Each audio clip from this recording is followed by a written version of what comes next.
Hey, what is going on, everybody? So, I guess I cannot drag my feet any longer. I was thinking about doing a video for the longest on Michelle Obama's book, Becoming, and how I thought about it, how I could see myself in the book and everything that she said. But what I want to do is I want to also include this book called The Memo by Minda Harts. It's a kind of like an instruction booklet, I would say, for a black woman to survive in the corporate world. I want to put these two books together. And the reason why I see that I can't drag my feet on this video is because now I see that Netflix has a little documentary following Michelle Obama around on her Becoming tour. I started watching it. I have like an hour left to watch it. So, nonetheless, here we go. So I listened to the book Becoming, and it was quite a good listen. You know, those of you who probably read it, you thought it was an awesome book, but when you actually listen to it and hear her read the book to you in her own voice, it gives a totally different spin to it. Then Minda Harts, I'm listening to it on Audible as well, and it's different too. And that could also just be because I am an audio visual learner. That could also play a part. But so as I'm listening to Becoming, I'm listening and I'm seeing like similarities, and I'm feeling it. And I'm sure there's a lot of you out there who felt the same way as you read or listened to Becoming. But for me, you know, I am also a girl from Illinois, not Chicago, but I am from Illinois, Southern Illinois, Alton, Illinois. Some people may know East St. Louis, but I am from Illinois as well, raised in Kansas. And as I'm listening to it, you know, the struggles that she went through, how she was raised, you know, her personality. She became to be a person who's like a checklist person. Those were her exact words. And those are the words that have been used to describe me as well. That I'm a checklist person.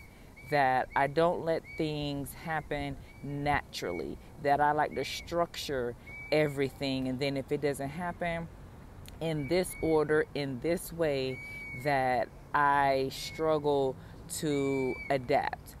Now, I can adapt to things, especially when I know that I need to adapt. And if something wasn't according to the plan, quote unquote, then yes, that kind of throws off because I had a plan. I am a planning person. Checklist. So she got, you know, straight A's as did I. I'm still not quite sure to this day why my mom really wanted me to get straight A's. She never like really said why. But if I was to think, I guess it's high expectations. I guess it's you have to be better than the next person. I really don't know what she was thinking, you know. She's a mother of a certain generation and a young mother. She was a teen mother. So I don't know exactly what she was thinking, but that was nonetheless the way that I was raised. Okay, then I come to meet this guy who, unlike Barack Obama, you know, who was well traveled and, you know, someone would call him the nerd and this and that, you know, I got a Southern boy, you know, and we're both in the Air Force. We're both military. You know, he's a ball player. He plays basketball. He was very good at playing basketball. But I met him on honor guard. And if you don't know what honor guard is, you know, those are the people who give all the, who hold the flags and stuff during military ceremonies, and also the ones who do the funerals. So the people who look real good, right? So we were both on honor guard, you know, and I get to know his personality. But of course, I mean, he's looking good in this honor guard uniform.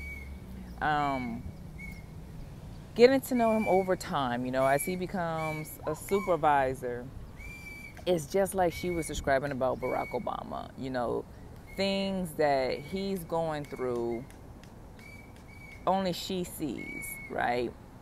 she is becoming a lawyer. She actually was guiding him right in the beginning. She was his mentor.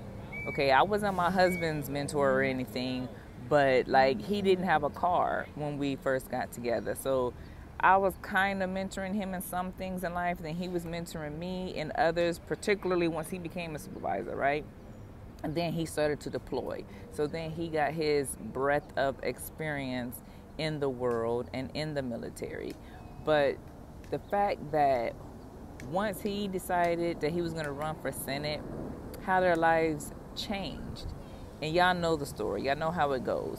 But I want to, on her end, how she felt. You know, she put her life aside, you know, so she could be there to support her husband and raise the children and all the things like that. But the struggle that she went through of seeing the scrutiny that her husband was under and how he was so cool and calm, and he's like, that just comes with politics. And you know, he's frustrated, he is frustrated, but he takes it differently than she does. And like, that's me. Like, I can see how it is, you know, as my husband excels in rank as he promotes higher. But once we entered into the diplomatic world, that was something totally different. Now, I'm not saying that he was under scrutiny that compared anything to being a senator, but it is political when you step into the realm of working at the embassy, being in the State Department, being a diplomat is political. But my husband is not in politics. He is still an active duty Air Force member. But he still has to play the game. And for me to be a person who comes from my background with my personality, who was a former Air Force member as well, you know, black female entering into this political realm that I'm not used to. Military is nothing like politics. And I have to see how I know that my husband is very well equipped to do things and kind of bite my tongue. I have to watch how everyone is supposed to be paying attention to this or that, but then my husband is telling me I gotta watch how I act, how I behave, how I'm looking, how I'm acting when I'm with the kids, because you never know when people are looking at me. I'm like, well, what do, you know, like, what does it have to do with me? And how does the Minda Harts book have to do with this? Is because these are the things that she touches on as well. How do you make it in the corporate world, being a black woman and still being able to show up as yourself? There's games that you have to be able to play. You have to be able to know how to share information, how to speak up for yourself, how to not let little sly remarks be made about, you know, black people loving colors, about your hair, how to learn to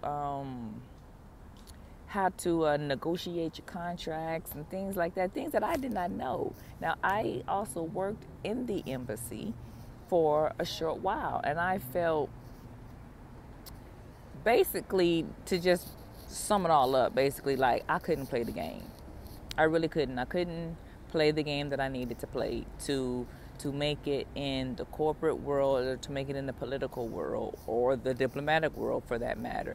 Now, like I said before, I can say that a lot of that is my personality. A lot of that is the way that I handle taking criticism.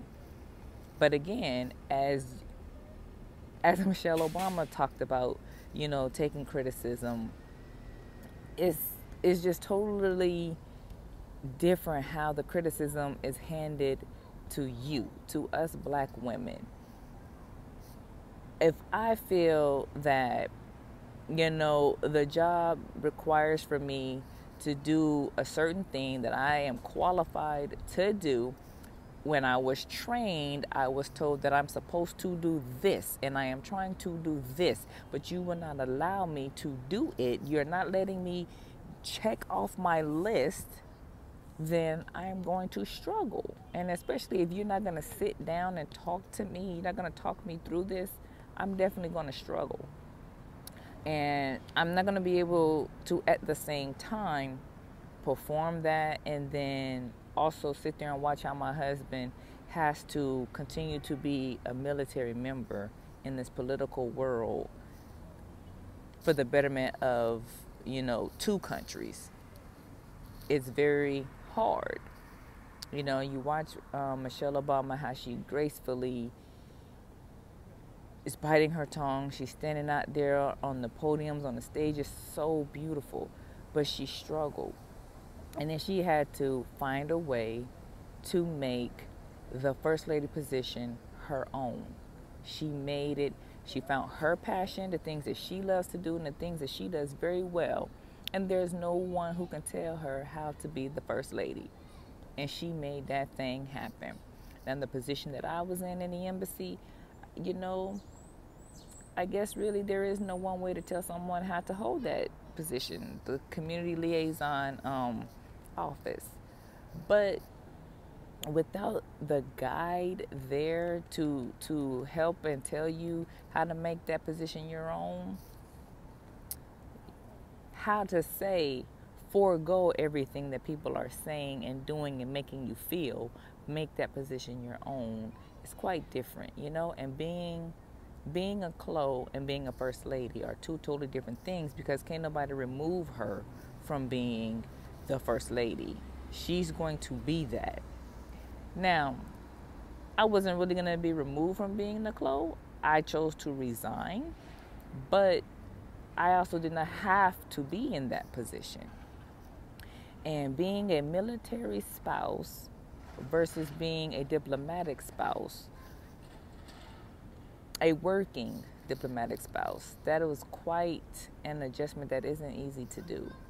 And if I had this book, the Memo, it may have been just a little bit easier, because I felt, the only people who could help me, they were white women, and it's very difficult to try to follow the advice of white women when the position that I was holding is something that is typically written for white women. Now, the same is true for the First Lady. There hasn't been any black First Lady prior to. And so as I'm watching the book become into the documentary, I'm watching Michelle Obama just said to one of the teens that she now is saying that there is no going back to normal. She is just laying the new tracks of her life. And that is pretty much what is happening right now. Definitely with this COVID, is we all have to lay down new tracks and go a new direction. And with me, I don't even know what my new normal is. I don't even know what my new future is, Is my husband want to continue to work at embassies in the future? Will we be diplomats in the future? Is he going to come back to Big Air Force and then I just, will be a military spouse moving forward, but I still have diplomatic training, How do I behave now? You should never change the way you behave, but my environment is going to be different. And I have always been a person who thought, we should do things because it's the right thing to do. We should do these things because, I don't know, just because of whatever. It's basically just because I think that it's the right thing to do. But that's not so always in politics. And definitely now in COVID, in the world of things are not moving, things are not the same. We are not face-to-face with people anymore. What is the new normal? How do you move forward? How do you continue to support your spouse whose future is unknown? I don't know. I may have to do more videos, but right now I'm going to stop here because I want you to give me your feedback. If you've read Minda Harts' book, The Memo, and if you've read Becoming, how did you feel during and after reading those books? And if you haven't read those books, please do so. I would also like to encourage more reading amongst black women, black people, black women, but Not just travel, not just getting your passports, but reading. We have to read a lot more, because that's another one of those things that white women do very well. They share books, they join book clubs. So if you could do that, and if you're watching the documentary or already have watched the Becoming documentary world tour, please no spoilers because I'm still watching it, but just comment on how you feel about it. And I'd love to hear it. Subscribe and share this video. Real Ram out.